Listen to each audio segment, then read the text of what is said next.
Nice. It should click on now. Hey, everybody. What's up? Hope everybody had a great Thanksgiving weekend. Welcome to the Gig App Podcast by Perah, a weekly show covering all things gig related. And today, or this evening, this week, I'm joined by David. And we have a guest with us this week. We have the CEO of Moves Financial, Matt Spoke. Matt, thanks for joining us. Yeah, glad to be here. Looking forward to this.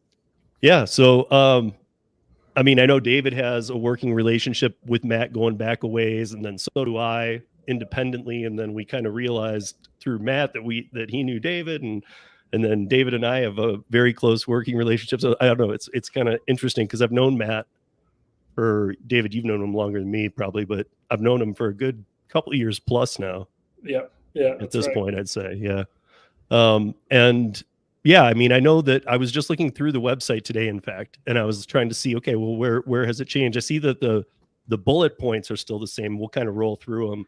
Yeah. But I know that in talking with Pedro and other people and just kind of, looking and seeing what's going on, I know that there are some new things. So if at any point you feel like adding in anything, please jump in, because I want to go break down a little bit of what Moves is about for those who maybe didn't see the earlier pieces that we did. Because I think I've had you on a couple times on the podcast. So, but I would, yeah. I mean, if we can, can we just start with walking through the basic bullet points, like the earnings tracking, the mobile banking, the business cash advance, stock rewards? Let's just kind of roll through those one at a time. Maybe I think that's the best way to start. Yeah, well, thanks for having me. For those of you who don't know us, we're Moves. We've been building in this space for about 4.5 years now. I happen to be Canadian, so I did not recently celebrate Thanksgiving. It was a month ago for us, but I just came back from spending a couple of days in Cleveland a few weeks ago, where we were hanging out with some of our customers and doing some meetups and stuff like that. So we're having a lot of fun doing it. Moves, as you mentioned, Steve, is a little bit of a sort of a comprehensive product that includes banking, includes cash advances, includes sort of like earnings tracking and tax features. We're starting to get more into helping users like categorize their spending so that they can differentiate between like business spending and personal spending, for the purposes of just like making it easier to manage their gig businesses. Mm-hmm. And I think like a lot of us in this space, like one of the things that we sort of zeroed in on initially was the fact that most of our users are working on multiple apps at the same time. They're earning from 2, 3, 4 different places, and when you're getting your deposits or your pay into 2, 3 different debit cards or 2, 3 different bank accounts, it just creates unnecessary friction of having to move your money around. You have some money going in your Dash or Direct card, some money going in your Uber Pro card, or whatever it might be. And so we wanted to build a product that sort of like pull that all into a single place, so you could have like one business bank account for all of your gigs, spend on that from that account, track your expenses, sort of better manage your taxes. And then we also layered on top of that this idea of a cash advance, which effectively means that as you bank with us and we get to know your history and we get to know sort of your earning profile, if you have any reason where you need cash unexpectedly, like you have an interruption in your pay because your car's in the shop or you're sick or whatever it might be, then we'll float you typically up to a week's pay, for users that have sort of gotten so that was something that was one of the specific things I was going to ask you, because when we talked last time, I know that I saw on the website today it said up to 2K, but I know it was up to 1K before. So the amount has increased. But what kind of traction or what kind of history do you need with Moves to engage that? So it ranges from $25 to $2,000. Typically how it works is like we start people on a smaller amount, like $25 to $100, depending on your earning profile. And then as you deposit with us and as you take out an advance and repay it on time, then we'll let you get into a bigger advance and you take out that advance and repay it on time.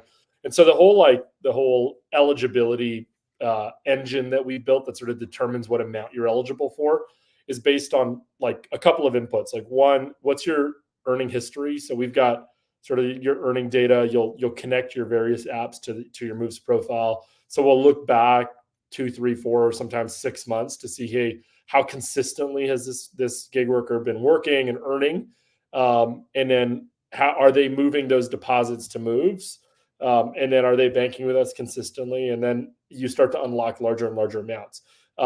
Your like top eligibility, if you sort of go through the motions with us, is supposed to get you to what an average week's earning is for you. So $2,000 is really for people that are making $2,000 a week. They'll get to that point by just sort of like going through the motions of taking out smaller advances and repaying them, and incrementally getting access to larger advances.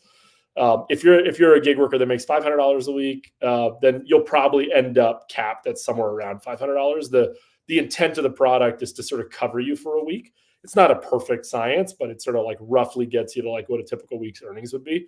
And it's there to cover these sort of like unexpected costs that might show up while you're running your business. Sometimes it's as simple as, I don't have enough gas to start my day. Yeah. I need somebody to front me some money. I just wanted to make sure that gas one is so common, right? I think Yeah, we have totally. a lot of people who are just like, hey, something rough happened, I can't pay for gas. I guess, Matt, like, how does it work? Is there sort of like a flat repayment? So for people who will be watching this, like, how does it work? Is it completely free? Like, what happens? Yeah, no, it's not free, but it's not a loan. So a few things. So one, that's why I was glad that you're clarifying that, because I didn't want it, because I know in our previous discussions you've always said this is not a cash payday app, like, and I didn't want it to sound like one, because it's not. Yeah, and so there's a nuance or like a distinction between a loan and what we call a business cash advance. And so as the term implies, this is us financing your business as a gig worker, not giving you a personal loan. And why that matters is, one, we're not looking at your credit score. We're not reporting into the credit bureau based on repayment or non-repayment. There's no recourse if you don't pay us back. We know that stuff happens. The way the product is designed, it's designed to not put you on a payment schedule. It's designed to sort of ebb and flow with your earnings. So when you take out an advance for moves, let's say $100 advance, first of all, it's instantly funded to your account. So you'd have access to it sort of like 2 seconds after requesting it, after you've built up your profile. So you could spend it instantly. And then we're not going to take back payments unless you're earning money. So as deposits come into the account, you'll set how much of your deposit do you want to be applied as a repayment to your advance. So next time a deposit hits your account from Uber or from Grubhub or from whatever, and let's say you told us, hey, take 10% of my deposit and apply it against my advance, and you get a $50 deposit, we'll automatically take $5 of that and we'll put it against your advance balance until it sort of gets paid down. We charge a fixed, what we call a servicing fee. And so that fixed fee does not go up or down based on how long it takes you to repay. So if it takes you 4 or 5 times longer to repay, the fixed fee doesn't change, to try to make it like super simple for our users to understand how much it's going to cost them. So there's no late fees, there's no sort of penalties. It's just this one fee that you see up front.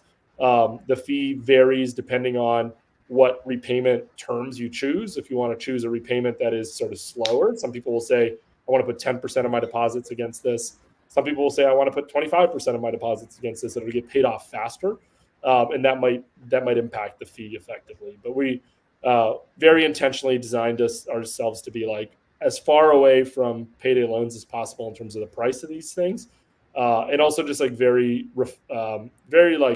reactive to the way that you earn. So if you have a week where you don't earn anything because you took a week off, you're not going to owe us anything that week. There's no repayment that week. So it's supposed to be sort of as variable as your schedule is, so to speak. Are these humanized that are doing the, like you're not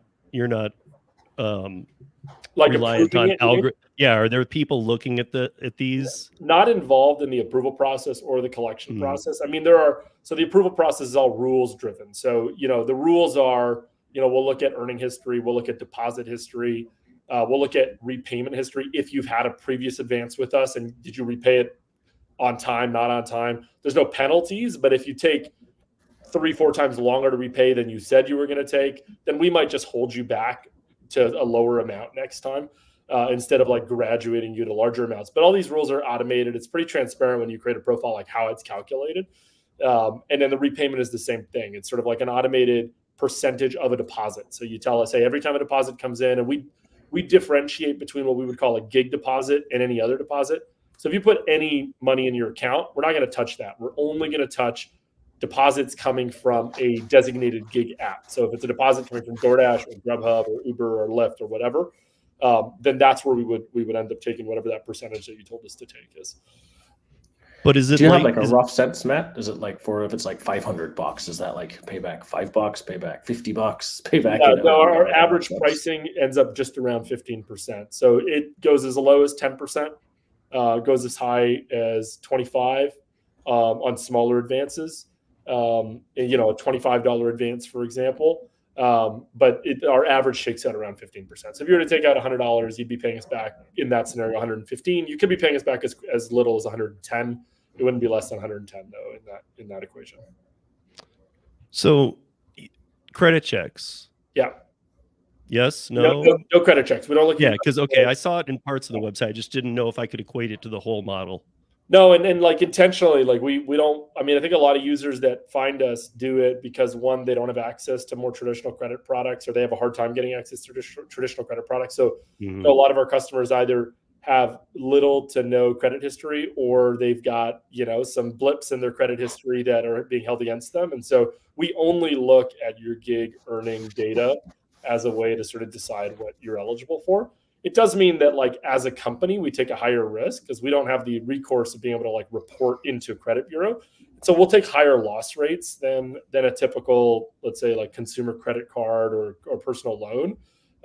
But it's all sort of factored into how the pricing works effectively. So, but I think that's a big deal that people need to understand, because anywhere else they go is going to use the credit score. Yeah, totally. So I mean, it's and what we rely on instead of credit scores is we rely on observing your behavior within the Moves app, right? So observing, are you depositing with us? Are you spending with us? Are you repaying on time?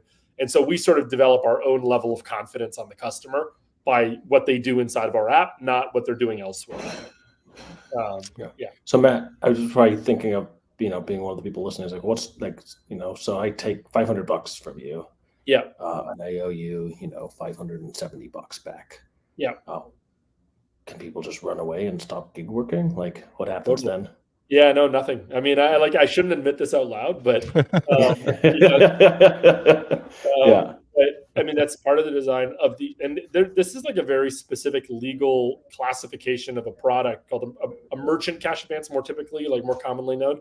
And the intent is that what we're doing, without getting too technical, is we're not lending you money. We are estimating your future earnings, and we're buying this unearned account receivable from you. And so, like, this account receivable is like, hey, one day Uber is going to owe you money because you did some rides. We're effectively buying that money that Uber owes you, or a percentage of that money that Uber owes you. If you stop working for Uber, that's the only thing we have claims over, is like your Uber earnings, right? So we can't chase you down. We can't empty your bank account. Like, we don't have any recourse that looks like that. So it's really tied. And like and the reason we sort of make you jump through hoops is because by the time a customer gets to a larger advance, like $1,000 or $1,500 or $2,000, at that point we've gotten to know them, and we know they're pretty dependable, they're pretty consistent, they work regularly, and the level of risk goes down pretty significantly. On first-time advances, we see a lot of customers that'll try it out, they'll take a $25 or $50 advance, and we'll never hear from them again. And we take that risk. By the time they get to their second, third advance, we generally know that they intend to stick around. They intend to use the product like as designed. So, yeah. Matt, this might mean more to you than to me. Is factoring? Does that mean anything? Yeah, that's sort of one of the technical terms that is not a perfectly applicable term in our context, but it's a good analogy. Invoice factoring, let's say, and some gig apps, this analogy would work. Let's say you're a trucker, and you get paid by your client for completing a shipment. You get an invoice, you submit an invoice to that client owes you $1,000. That client might tell you, I'm not going to pay you for 2 weeks. What a trucker might do is they might go factor their invoice, which means somebody will buy that invoice from them for less than $1,000. They'll buy it from you for $900. But you get $900 today, they get to collect $1,000 in 2 weeks, right? So the concept is very similar. We do it on like shorter time frames, but it is very similar to invoice factoring. That makes sense. I want to answer a question that came in from a Facebook user really quickly. Then I'd actually like to sort of hop over to like how you started Moves, or just like, let's do it. Yeah, I don't want to talk about Facebook. Yeah, I think we have a Facebook user here. I think the name is Haryanti Stevens, basically asking, I haven't been able to sign into Perah. Does it still work with DoorDash? This question goes to David Perah. So I'm not sure about not being able to sign into Perah. If you're having troubles, as always, you can email help@withperah.com or david@withperah.com, myself, and we can get that sorted. We did have sort of like a profile merge thing a couple weeks ago, so that might be it. It depends on what you mean also by work with DoorDash. We do not offer tip transparency, but there are limited slots for people to do auto decline and for our new feature Pulse. It's not publicly available, but if you have an interest, as always, just email me. So david@withperah.com. And if I didn't answer your question, just email I me. saw that Pulse announcement. That looks exciting, by the way. Congrats.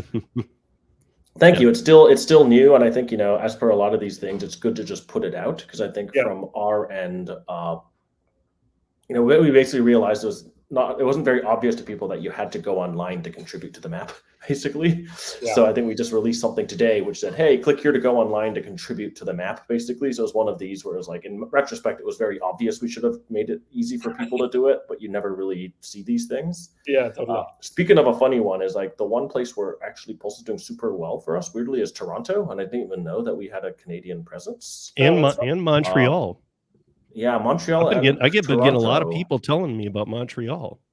And I didn't even know we were available in Canada. And France. The irony of this is my entire team's based in Canada, and we are not available in Canada. And you guys, So mostly because when you're dealing with like banking and payments, it's very country specific. The banking rails in the US are very different. That makes sense. In Canada, so we haven't built the support for the Canadian sort of banking system, but.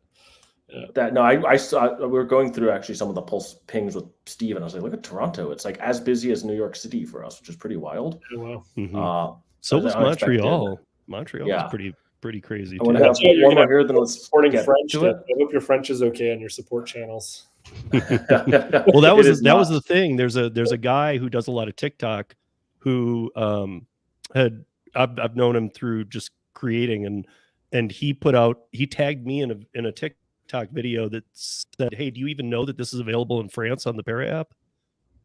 And I just was like, and I said it to David. I was like, dude, what the heck? We're in Taiwan, we're in France. I was like, what is going on? This is sort of shocking. But Canada's the big one. So Tony, the Uber disconnection, I'm sorry about that. So what happened is this is an Uber issue that's affecting like a couple cities only. Right, to be very upfront here, we have a solution. It's going to be rolled out over the next couple of days here. I'll also be upfront. One of these, I probably should admit it, and that it does worry me a bit, and that it reminds me a bit of DoorDash. So it looks like Uber's rolling out something in a couple cities to be able to roll it out everywhere. So that's why it's taken a little bit of time for us to address, but I expect a fix in the next couple of days. So we have it working on a couple devices, and it will be rolled out to everybody soon. But yes, let's get back to the question. So Matt, like, why are you here? Why did you find moves? Like, what brought you? What in your life brought you here? In a different. Why are you operating in a different country? Yeah, the different country story I could get into, because we actually started in Canada. I mean, most of my team is based in Toronto. Not 100%, but most of us are here in Toronto. And I started the business right before the pandemic sort of rolled into North America.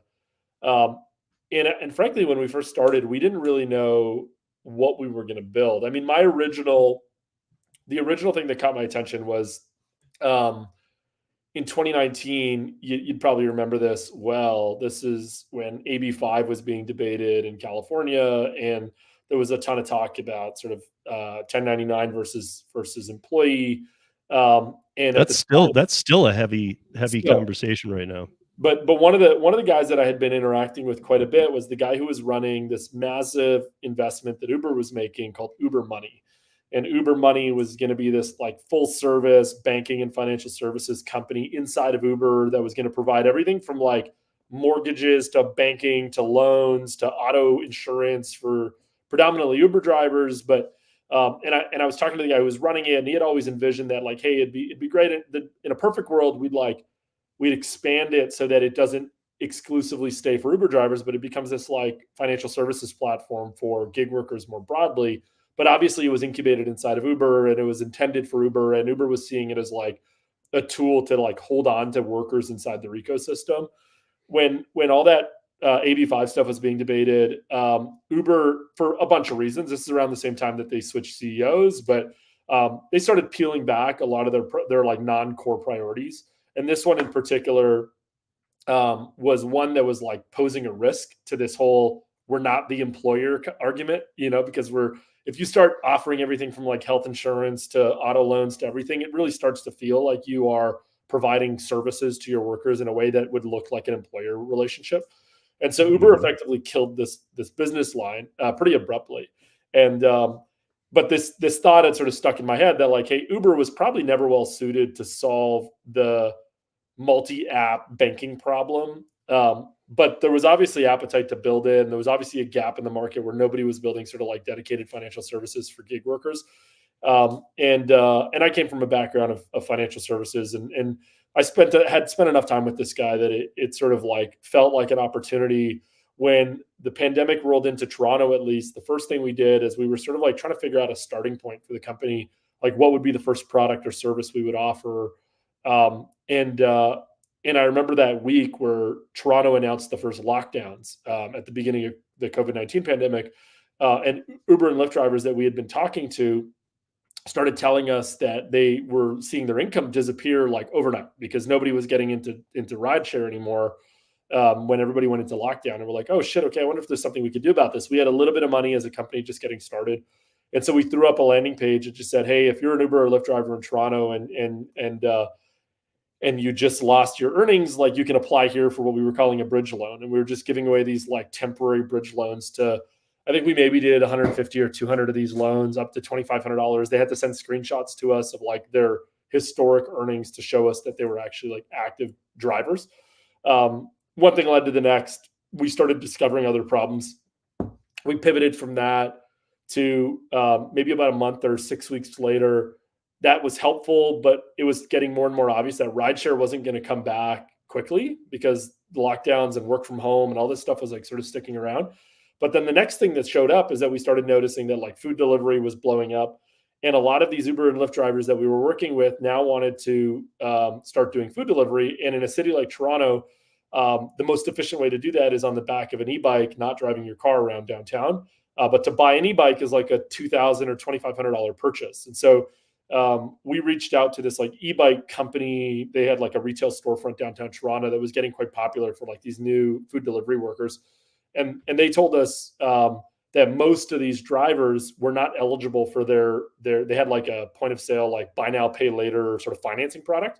And they weren't meeting all the criteria. And we're like, hey, if an Uber driver walks in and wants to buy a bike and they don't meet your criteria, like call us.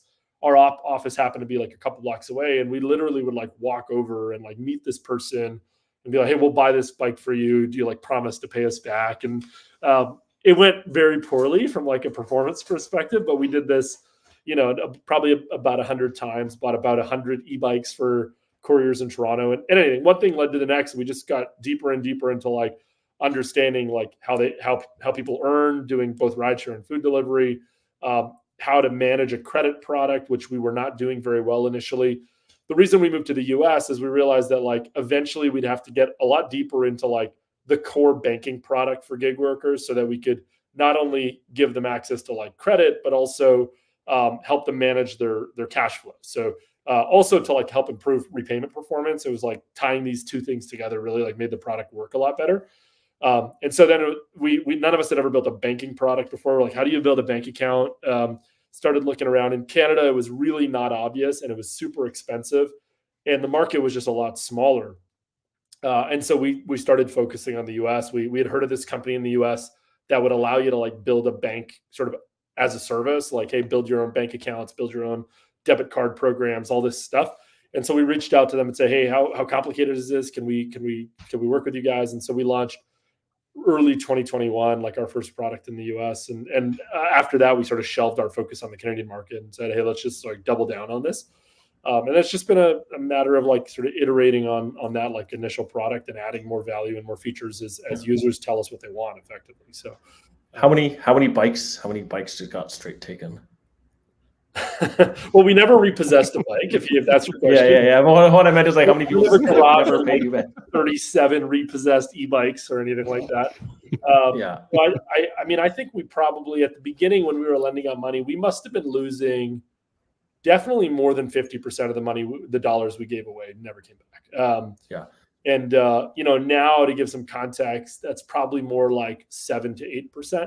And that, going from, let's say, 60% loss rates to like 7 to 8, and 7 to 8 is still high. Like 7 to 8, consumer credit cards lose about 2%. And so there's a big difference between a consumer credit card and what we do, but we're still finding ways to like tweak and optimize our algorithms to get better at predicting repayment patterns. But credit's a complicated problem, but we're figuring it out. Also, before we get too far away from it, just so we can hit on it, is there a perk to speaking of credit? Is there a perk to the user's credit by using moves, even though you're not doing anything with credit check? We've looked at this. I'm still keen to do this. It's a little more complicated than I originally thought. I mean, I do think there's some cool products out there that like help you build your credit score just by using your debit card on a day-to-day basis, or by paying your rent on time, or things like that. I mean, I think there is a path for us to do those types of features, because we've definitely heard. Or repaying loans, or taking out those, even those small loans, just repaying them, showing that. Yeah, and there's a couple of cool products that have just like built a really interesting sort of like credit building feature. So if you don't have a credit score, you can use a product and sort of like build up a credit score, and it's almost like getting access to a loan, but really it's a fully like collateralized loan. So it's like, hey, I'll lend you $500 if you have a $500 balance in your account. And as silly as that sounds, but if you spend the $500 that I lent you, then you're actually spending credit. And if you repay it, then you're repaying credit, and that helps build your credit score. And we could do it with like low risk, because there's this $500 collateral backing the $500 loan. So it's not a perfect scenario, but it helps people build a credit score or fix a credit score if they've had sort of a bad history of credit. But it turns out it's a complicated problem, and you got to sort of plug into the various credit agencies. There's rules that are pretty strictly enforced by the regulators around how these products need to be designed. So we haven't done it yet, but I do think that there's probably a roadmap towards that in the future. On my end, thank you for sharing the story. I think it actually speaks a lot to me. I think I knew part of the story, but not all of it. I think it speaks to us, because I think that's also how like Perah started, right? It was actually sort of the beginning of the pandemic. Noticed that there was a lot of misinformation around sort of unemployment insurance, PPP, EIDL loans. People online were like, yo, you should just apply for all of them and get all of them, basically. And we're being like posting like, no, you should not do that, because you will Where be are those people now? In trouble. IRS jail. Yeah. But then, so basically we built this little tool that was like, hey, it shouldn't be that hard to make a decision. Answer these 6 questions and we'll tell you how. We just scraped the government website and said, each of these programs will pay you this much on this timeline, and this is what you need to do. And this was also when it was a bit confusing with the unemployment, right? So they're like, some states were like, hey, you should not apply. Some states were like, you should apply and wait. Some states were like, you should apply, get rejected, then reapply. And it was this whole nightmare. So I had this sort of like table where I sort of put up like, hey, if you're in this state, this is what you have to do. If you're in that state, that's what you have to do. And this guy showed up and he's just like, you're wrong. You're out of date. Everything's wrong. You suck. What you have here is not great. And after going back and forth for a while, I realized that this guy really cared. And that's how I met Steve. So I think, right? He kept texting me. He's like, you're too slow. I'm ahead of you. This is what you need to do. Just give me edit access, bro. Right? And then that's actually, so I love this sort of that y'all also had that starting point sort of born in the pandemic moment there. Yeah. I think that speaks to both of us here, really. So yeah, totally. Stock rewards. Yep. Yeah. So I remember talking to you when this was just an idea. It wasn't, I don't even think it was even the first time we interviewed. I don't even think it was actually happening yet. It was just about to or something. And I know that then we interviewed again and it was, but where is it at now? We had a couple of iterations on this and like a couple hiccups along the way as a lot of startups run into. So, I mean, long story short, I think when you and I talked about it, we had not yet rolled it out to users. But what we were doing on our balance sheet is we were accumulating small amounts of stock in Uber, DoorDash, Lyft, Grubhub at the time. I say at the time, now their stock sort of right. It was a lot fewer than you have now. Yeah, and the reason we were doing that is because it was like, to us, it was an interesting tool to say, hey, like, how do you build some sort of like official channel to like advocate for gig worker rights or gig worker concerns? And this idea of like owning stock and being a shareholder and having shareholder votes, and it was interesting to us, and wasn't quite sure whether it would resonate with users as like a product perk or a feature, because like there's definitely a certain amount of like stock market knowledge and education that you need to have to be able to like even start having that conversation with somebody. But we did it just for the fun of it back in 2021.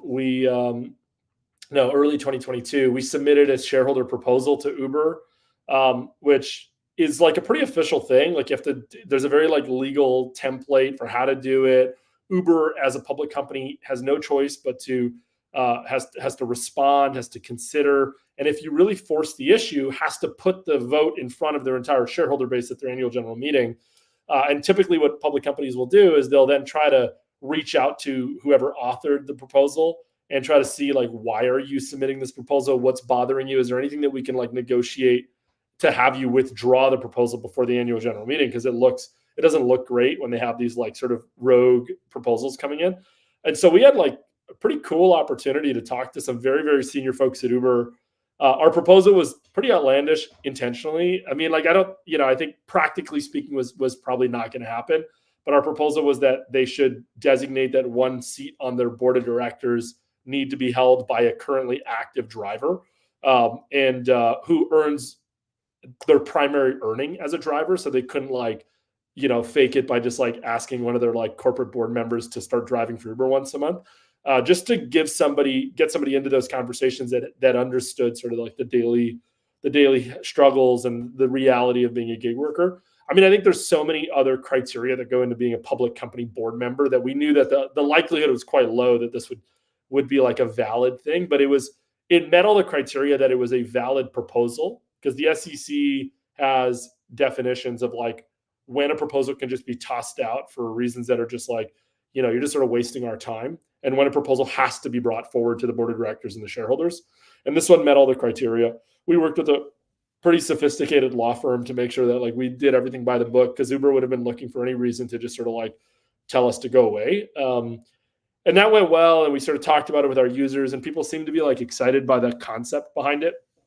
And so we rolled out this feature where if you were using our account and spending money with us, we would then start giving you small amounts of stock in the companies that you were working for. So we partnered with a broker dealer to make it very official, so that you would open a brokerage account when you opened your Moves account, and you would earn small amounts of stock, like 5 cents, 10 cents, $1 maybe, but you'd accumulate these things. Every time you use your debit card, you'd earn a little bit of DoorDash stock or a little bit of Lyft stock or a little bit of Uber stock, depending on what your primary app was.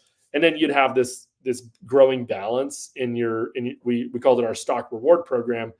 The problem was at the end of 2022, the broker dealer that we were working with went bankrupt.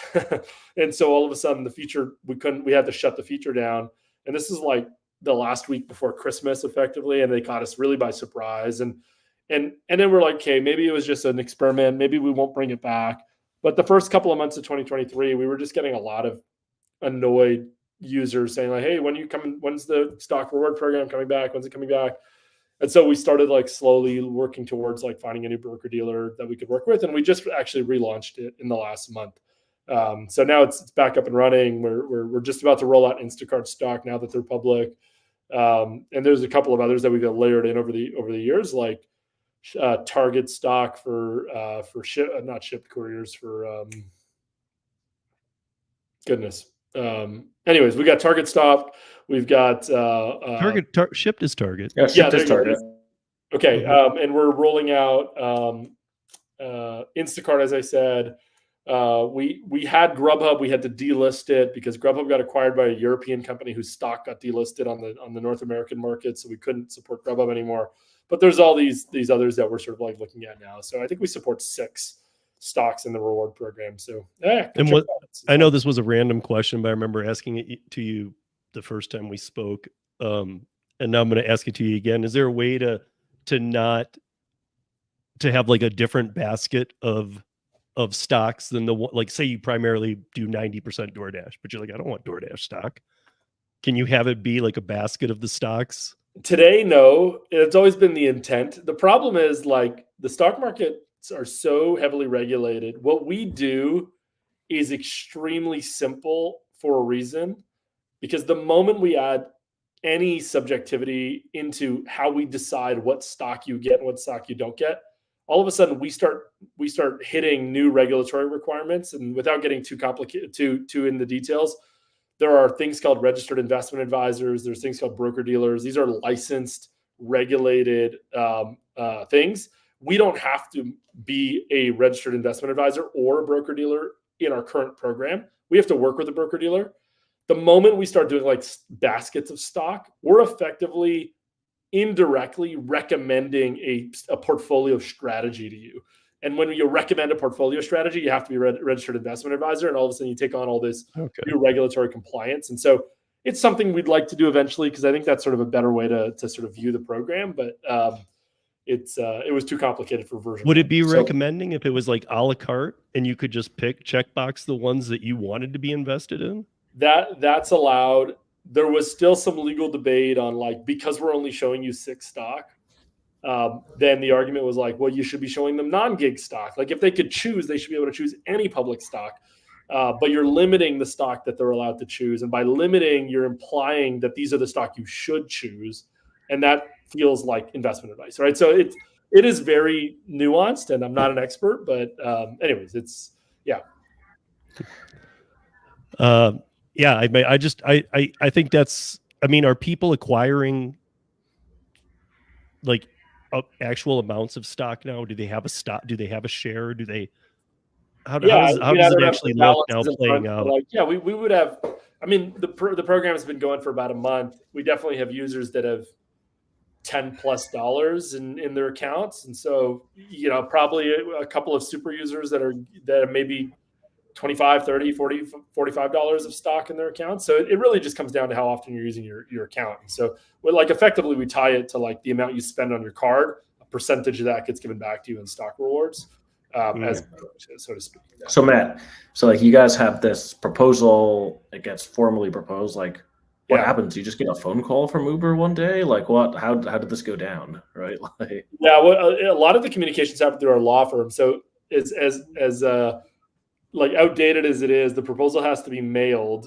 and it has to be like, you know, registered mail, and it has to arrive before a certain date. And you know, you send like multiple copies, one to Uber's corporate secretary on the board, one to their general counsel, one to their external law firm, and like effectively to like create a paper trail that there was a proposal and it was submitted. And then meanwhile, like your law firm keeps one and notarizes it and all this stuff. So there's lots. They have not digitized this process. The SEC keeps it, and I think these public companies want it to be complicated, because if not, it'd be way too easy for people to just sort of like throw. And the criteria are not that aggressive. Like to submit a proposal, you have to own a certain amount of stock. I think in the case of Uber, and this would be true across public companies, we had to own $25,000 of Uber stock for at least 1 year. If you hold them for at least 2 years, then the amount goes down. And if you hold it for at least 3 years, the amount goes down. So I think it's like, if you own $10,000 worth of stock for 3 years, you're allowed to submit a proposal. If you own $25,000 of stock, you have to hold it for 1 year, you're allowed to submit a proposal. So it means there's a certain threshold. We had probably, I don't know, 5-6 conversations that included like the Uber's. The first conversation did not include Uber's chief legal officer, but the second one did. And then they have a team that's sort of like investor relations that sort of deals with like shareholder issues. And we went back and forth on a proposal. I mean, we knew that the proposal was not going to be something that like carried a lot of weight, but we just wanted to see like how far we could push it. We ended up getting them to agree on 2 things. One, and the whole angle that we were pushing for was that Uber was ignoring the reality that they had a lot of drivers that were relying on other apps to earn a living. And like every time Uber talked about their drivers, they were always saying things like 90% of our drivers are part-time. And we were zeroing in on this, saying, hey, that's inaccurate. You know that's inaccurate. A lot of your drivers are also driving for Lyft. They're also driving for DoorDash. They're also driving for any other apps. And we want you guys to publicly recognize that multi-app earners are a thing. And so they published a paragraph in their, they have an annual ESG report that they file. And there was a paragraph in there that sort of credited us that said, hey, Moves Financial, one of our shareholders, brought it to our attention that a large number of our drivers are multi-app earners, and we recognize that multi-app earners have unique challenges. It was really like a little bit of like a nod to us influencing them on something really, really small, but proving that in theory you could influence them on bigger things, because we like sort of forced their hand to do this thing that they didn't want to do. And then the other thing that they committed to that we had no way of validating, because these are not public filings, they committed that the idea of multi-app earner challenges would be a formal agenda item at the next board meeting after our submission. And so as far as we know, the board of directors at Uber had an agenda item to talk about multi-app earner challenges. And so we sort of considered that a win for our first go. In theory, we could be doing this every year. We could be sort of pissing them off more and more and more. And it'd be fun to do it. There's a lot of like costs and sort of complexity in doing it. But yeah. I was like, this kind of struggling is labeled as unique challenges. So I know last time, I think that I talked to you about this. There was somebody that I deal with a lot out in Portland who had some issues with B2B, moving from Moves to another bank. This is back when, but I think that's more than corrected now. Is that right? Yeah, totally fixed. There's lots of ways to move money in and out of your account quickly. Yeah, we have an instant rail that you can do both in and out. So you can move money to any other debit card within like 3 seconds, effectively, once you sort of process it. So we've made it quite easy. We know that a lot of users will use us to like get their deposits, but they'll pay their rent in another account, or they'll pay a utility bill in another account. They need to move money back and forth. So that's all fixed at this point. Yeah. And then I have to ask you this, because I just know what a huge win this would be. I know I brought this up to David too, but I always, even to David, I've said, I see it more being facilitated by you guys. Is there a way to ever get like a daily cash out? We talked about this before. Yeah. But like, I know that you were saying, but the problem is that each user has to dial that in. So, I mean, could they do it as a permanent? But I mean, we do know that every driver, if they didn't have to pay a fee or whatever, like you were mentioning earlier, the DoorDash Direct Card or Uber One, people don't like those. They just have them as a means to get their money cashed out that day. Yeah, I mean, yes, I think that's sort of like the golden ticket is solving that problem across all these apps. Where it's like almost like, I mean, just to put it real easy, like at midnight every night, all your apps would cash out. Yeah, no, and actually David and I chatted about this maybe a year ago or so. Like, hey, could you just cash out all of your apps that are connected to your Perah account or whatever? I mean, I think there's two things that we're watching. So one, apps like DoorDash and Uber, DoorDash in particular, but Uber to a lesser extent, Lyft to a lesser extent, they intentionally make it difficult for you to pay out to any card that is not their own debit card, right? And difficult meaning they charge you. DoorDash goes a step further. So DoorDash doesn't only charge you the most, they charge you $2 versus Uber's like 85 cents, for example. But DoorDash does one thing that I find pretty egregious, but they get away with it somehow. If you use Uber Pro and you decide to switch to Moves, that's like an instantaneous process. And like by tomorrow, your pay will come to Moves instead of going to Uber Pro. Or even like by, your next cash out. So if you say, I just cashed out on Uber, and I switched to Moves and I want to cash out this afternoon, you can get that money to Moves like this afternoon. DoorDash freezes your ability to cash out for 7 days if you switch off of the Dasher Direct card. And so they make it super difficult to switch, because obviously nobody wants to lose access to their money for 7 days. I think, frankly, these things are like borderline criminal. I think it's similar. Yeah, to, I was gonna tell you about a lot of tales. I mean, there's one handle on YouTube. You're probably not familiar with it. I haven't talked about this in a while, but Uber Phoenix driver or something. He's in Phoenix. He had like an entire week's, and he makes a lot of his money on DoorDash. He had like an entire week's worth of pay, and he was just doing the weekly payout by them. And it happened that a restaurant was closed, and he was picking up some pings of orders from this place. And then he picked up one and said, nope, they're closed. And then he picked up another and said they're closed, and they deactivated him right there. They said, why are you sitting there just picking them up if you know they're closed? And he's like, why are you dispersing them if you know they're closed now? And so this whole thing happened. All of his money got frozen for like 3 weeks while they figured out the deactivation. Wow. For an entire week. So it was like $1,500. And he ended up getting it, but it was like a month later. In Colorado, if you're let go from a company or anything, you have the right to be paid that day. Yeah. Like No, if you get let go of a place, you can go into that business and get paid that day for everything you're owed. yeah. So Matt, what's the justification for the week? Are they like it's fraud or something like that, or they don't even justify it? I guess I don't even need to justify it. It can't. I don't think there's any legitimate reason, because if it were a fraud reason, then this would be a universal rule across any debit card switching, any bank account switching, right? Like there's nothing unique about Dash or yeah, or like if it's fraud, it'd be a day or two at most. Yeah, right? at most. And we have two mechanisms, right? We have like you're switching your weekly payout, which is paid over a payment rail called ACH in the US. ACH changes will tend to take a day or two, and that's normal. And these pay cycles tend to be a week or two, so it's not the end of the world if it takes a day or two for that switch to happen.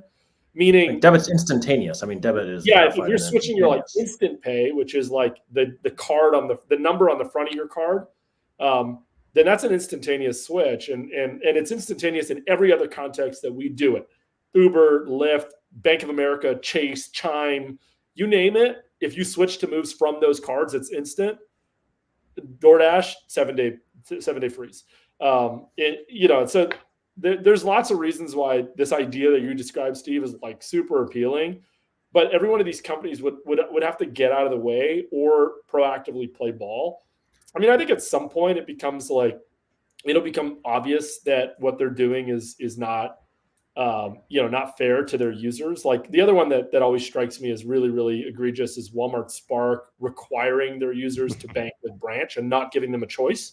And so we can't bank Spark drivers because they only can get deposits to the branch card, which I've never heard of an employer that requires you to use a specific bank account. And if the only ones I know of are unions and stuff that use credit unions. Yeah, and then even then you can work for a bank. change it might be reasonable to say you have to bank with the bank you work for. Right. But you shouldn't be able to force an independent contractor where they bank. Yeah. So, but I think it's the same thing, right? It's convenient. It's convenient for Walmart to only build it one way, right? So I think it goes back to the inherent tension. And frankly, I just don't think that they've ever been scrutinized by either like a consumer protection regulator or had enough consumers complain, like users complain. It might be that it's a completely innocent mistake what Walmart Spark is doing, and they just haven't clued in that this is not good. I think what DoorDash is doing is pretty intentional. And so it makes it difficult to solve that problem you're describing, Steve, because like there are ways for us to enable that for free. The fee, this 85 cents that Uber charges, this $2 that DoorDash charges, that is DoorDash and Uber deciding to charge that fee. They don't need to charge that fee. We can enable that payment for near free. And like we would probably subsidize the cost to make it free because it's worth it for us to get that customer to get that deposit. But they choose to layer on a price to disincentivize you from not using Uber Pro, Lyft Direct, or DoorDash or Dasher Direct, right? So it's a very intentional choice that they're making that makes it difficult to solve that problem effectively. Oh yeah, you're right. Mark's right.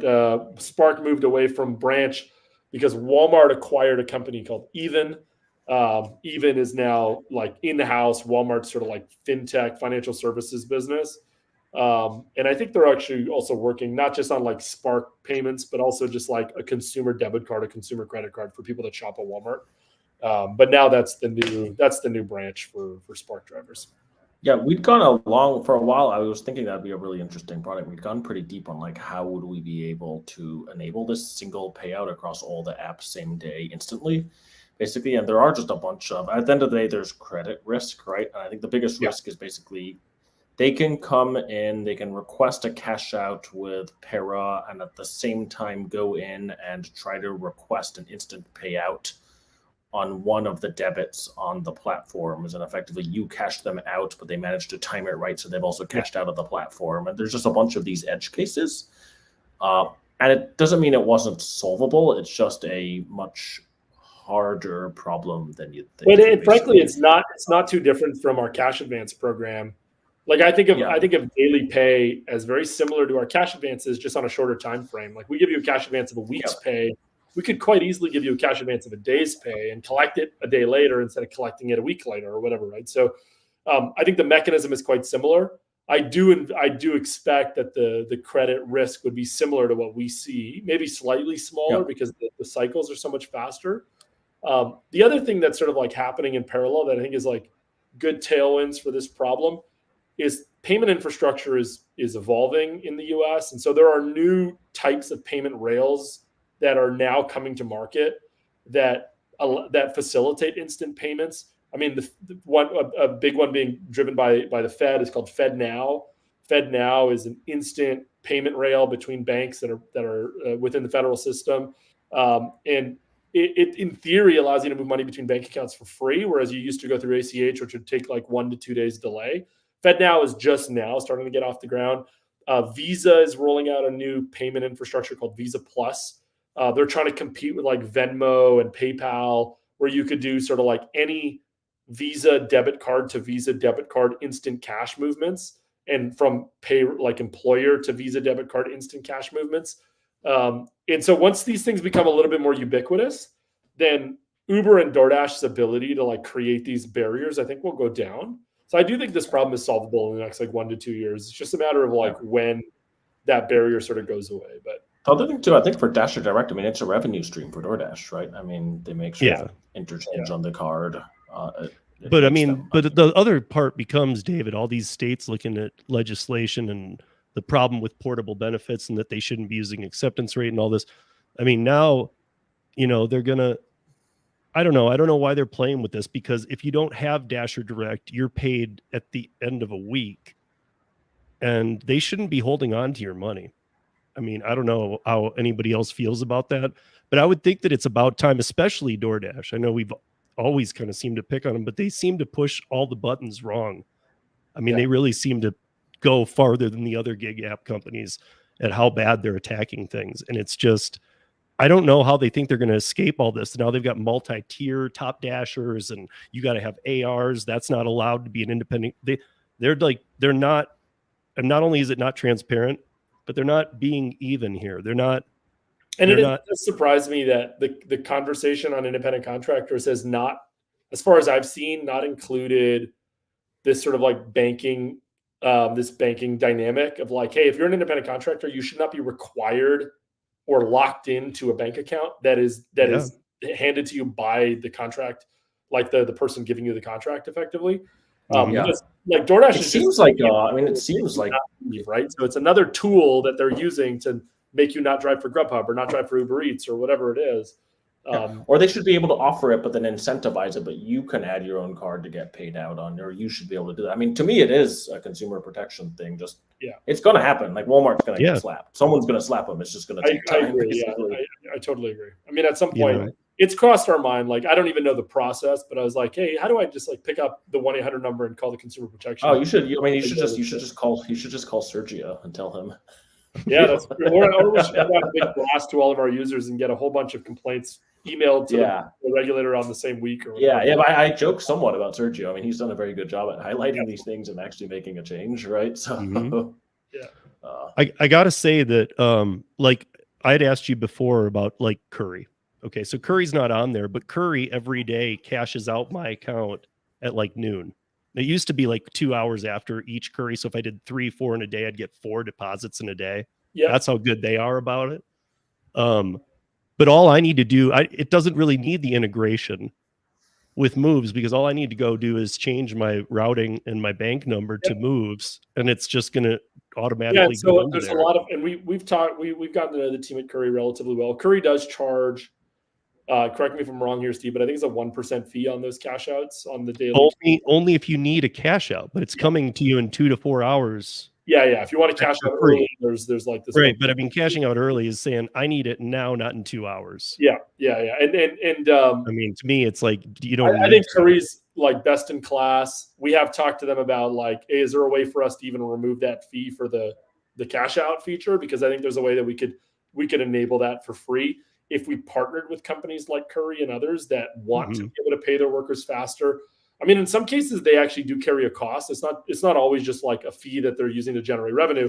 A lot of these companies are using a product like Stripe to enable this, and Stripe charges them when they do these cash outs. So they're passing on that fee to the user. But there is a way for us to sort of enable these things for free, which I think a lot of the apps that are not, let's say, DoorDash and Uber, they want to be able to do this because it's a perk to be able to attract drivers into their ecosystems, right? So the other way for us to do what you're suggesting of this like sort of broad one button cash out every day is sort of going one-to-one every company and structuring some sort of partnership agreements with them where they enable us to do that. And in some cases, it's as simple as Curry allows you to put in your moves. We do get people that bank with us that drive for Curry.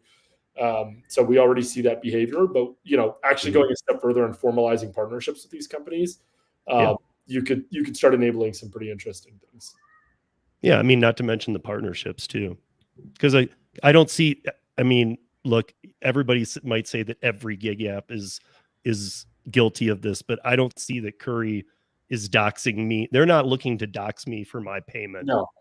They're just not a company like that. They're not trying to be deceiving. They're trying to, in fact, be very upfront. They're transparent. I agree with that. Yeah, I do think that this behavior is only a few of the big guys that sort of are doing this type of stuff. Yeah, because I would even imagine like the Delivereds and things like that might be into this. They just might not know about it yet. I just caught up with Chris at Delivered a couple weeks ago. Actually, I met him through David. We went for dinner together in LA earlier this year. We have Chris on here next week. So nice, cool.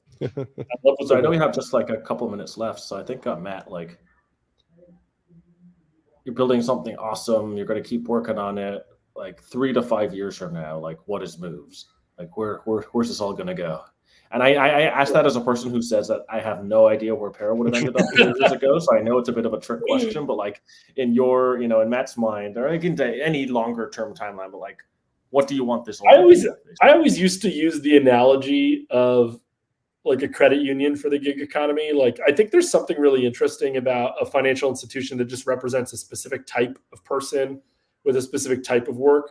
Or the other one, like USAA, for military families and veterans and things like that, where there's sort of like a common element to everybody who banks there, and it shows up in the types of products and services that you offer to your users, because you can design products and services that are unique to these types of criteria.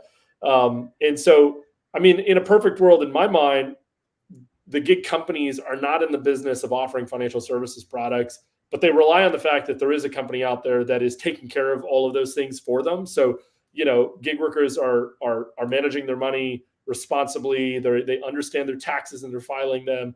In 3 to 5 years, it's very plausible that there are states that are starting to mandate portable benefits plans, and in that context, you actually need an account to catch all these contributed stipends, right? So if Uber is paying you a stipend and DoorDash is paying you a stipend, where do you like pool that money to turn around and buy your own health insurance policy? Like, I think we'd really like to be this like financial hub for the individual gig worker running their business, and just make that like table stakes. Like, you should be able to like have all the financial tools you need so that the administration of your business is not complicated. Obviously, the work of doing your work is hard, but you shouldn't have this additional overhead of how do I manage my money? How do I think about my taxes? All this stuff, like that should be automated. That should be on us to solve.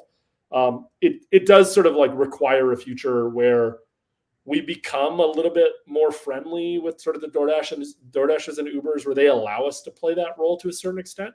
But I think that the days of like a Dasher Direct program and Uber Pro program are numbered. I don't know that the regulators are going to allow this long term as like a thing that holds users in these ecosystems and doesn't allow them to leave easily. But we'll see. I mean, that's maybe wishful thinking, but I'd love to get to a point where, and then on top of that, if we, stock rewards to me becomes like this like layer on, we have this like group of users that are all gig workers. They all manage their money in the same way. They all are getting better at their taxes, et cetera. And we can start to like be a voice, a collective voice for what gig workers want to see change in policy and other things. So I love the stock thing, because I think that's how we initially met, right? I think that's right. Yeah, asking, do I still have any? I mean, I still love the driver rights, the driverrights.org, I think it is. awesome initiative, and I think there's a ton of overlap in terms of just for those listening. It's drivers' rights. driversrights.org. Plural, drivers' rights. But I just love sort of where you're going with moves, right? And I think it sort of aligns with a lot of what we're trying to do too, is really sort of like the driver being the center of this gig universe, or the worker being the center of this gig universe. And you should have tools that cater to you. You should have financial products that cater to you. You should be able to unlock access to other platforms. You should be able to do it all under your roof with you as the center of it, right? So I think we share sort of a similar vision in that direction. So I hope we'll be able to do things together to make that a reality. Yeah, that'd be great. So, love it. Yeah, I was telling David before we get out of here, I got to tell you this, man. I was telling David that it's after watching this all these years and being a part of it, 2024, I feel like is going to be a big play for the little guy, because there's legislation coming down to a lot of states. There's the push for the forced removal of AR ratings, even for the psychological terms, not only for ranking drivers, but you cannot have it both ways. These companies can't treat you like an AC or treat you like an employee, but pay you like an IC. Yeah. They're going to have to find their lane, and they're going to have to get in it. Yeah, I think that's right. They can't keep just riding both lanes anymore. That's not going to be possible. I mean, I already know this from talking with lawmakers and other things. Even if every one of them didn't pass in any of the states, there's enough buzz that it's going to be a big problem for these companies. Yeah. And I know that they've gotten used to this way of just throwing bad money after bad money after bad money at these problems, but they do it in such ways that I know we don't have all the answers, but they're definitely not doing this correctly. Well, the other thing that's sort of like, it's relevant in the context of gig work, but it's becoming more and more relevant across the economy, is the way people work is changing. A lot of people don't have traditional jobs. A lot of people don't have one lifelong career employer. And financial services, the world that we live in, a lot of these products are designed from an era when you have a job for 30 years and you get your W-2 and you have your 401k and you got retirement plans and you're saving for your kids' education. As people change the way they work and our financial products and services are not adjusting to these new realities, then there becomes this massive gap where, we were in Cleveland a couple of weeks ago with our friend Pedro. And I was talking to him about how he bought his house in St. Louis, and he bought his house in cash because he couldn't get a mortgage, right? And so he had to save up enough cash to buy a house. And it's crazy to me that if you're like a hardworking gig worker in a city where your earnings are at the right level to be able to afford a home, but there's no products that allow you to buy a home, right? Like a mortgage product. And so I think there's a huge vacuum for better financial products for people in this line of work. And that is not just true in gig economy work. It's true in a lot of different industries that are sort of like changing the definition of traditional work. And we're just a small part of that. But I think that's another thing that's going to start to happen in 2024. Well, Matt, I want to thank you for your time. David, too, everybody for watching, and everybody who will be watching on the replay or listening to the newly added audio podcast, you guys. That does drop on Friday mornings. We are back here next week with Chris Heffernan from CEO of Delivered. And check out Moves Financial, you guys. It's movesfinancial.com, and look into it a little more. So thank you guys for joining us. Be safe, earn smart, and see you back here next week. Bye.